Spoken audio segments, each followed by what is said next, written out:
The beloved presenter looks right at home while donning a hard hat, yet the host has a hidden health condition: he suffers from chronic asthma. In fact, ironically, the 62-year-old is borderline allergic to building sites.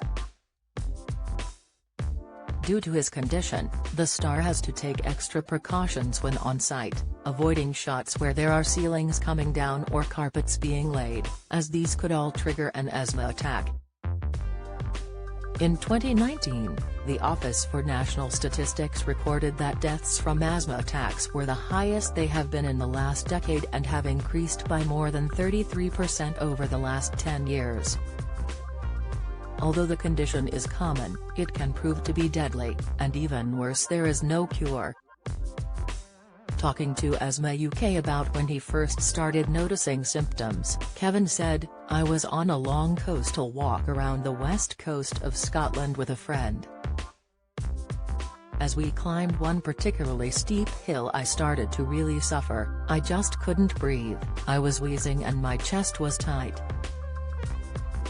My friend has asthma and gave me a puff of his inhaler. That's when I knew that I should go to my GP and have some tests. The simple movement that could burn same calories as 10 marathons in a year." Dr. Mosley. After being diagnosed, Kevin had to quickly adjust and learn what his main triggers were, in order to avoid having another attack. The star continued to say, "Although I often work on building sites, I have to be very careful not to put myself in situations where I'm breathing in the dust. I would be wheezing in no time and would hardly be in any fit state to film.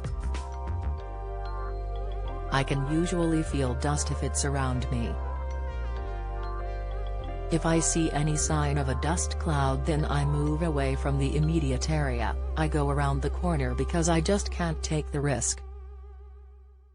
I've had my fair share of colds which last longer than they should, and I know they can cause wheezing, so I avoid people who are sneezing like the plague and am scrupulous about hand washing." Stroke. The very common vitamin deficiency doubling your risk of having a stroke. Insight B12 deficiency, the sign around the eyes that may be warning that levels are low. Latest high cholesterol, the sign in the legs that can occur at night. Tips: successfully avoiding asthma triggers, however, is only one part of the battle for Kevin. He went on to describe a time where he woke up virtually every night for a couple of months with the sensation that he was drowning. He added, "I woke up virtually every night for a couple of months, panicking, having the sensation of drowning and not being able to take enough air into my lungs. I was still on the standard steroid inhaler and kept being told to simply keep taking more of the stuff. People often don't realize that not getting enough oxygen into your lungs can also make you feel sleepy, dopey, or downright exhausted." The NHS explains that the main symptoms of asthma include the following: a whistling sound when breathing, wheezing, breathlessness, a tight chest, which may feel like a band is tightening around it, coughing. When symptoms get dramatically worse, individuals can have an asthma attack, which in the UK, kills 3 people a day. When an individual comes into contact with a certain trigger, the muscles around the walls of the airways become irritated and begin to tighten. Narrower and thinner airways quickly become inflamed and start to swell.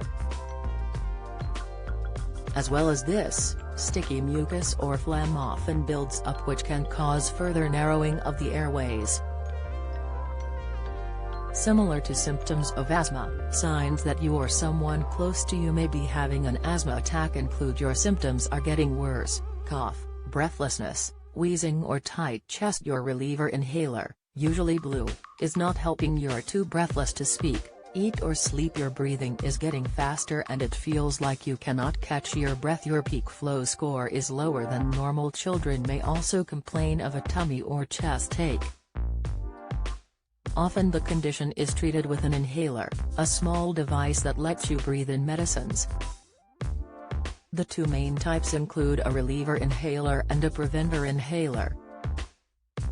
Reliever inhalers, used when needed to quickly relieve asthma symptoms for a short time. Preventer inhalers, used every day to prevent asthma symptoms happening. After his diagnosis, Kevin was immediately put on an inhaler, but unfortunately this made little difference to his condition.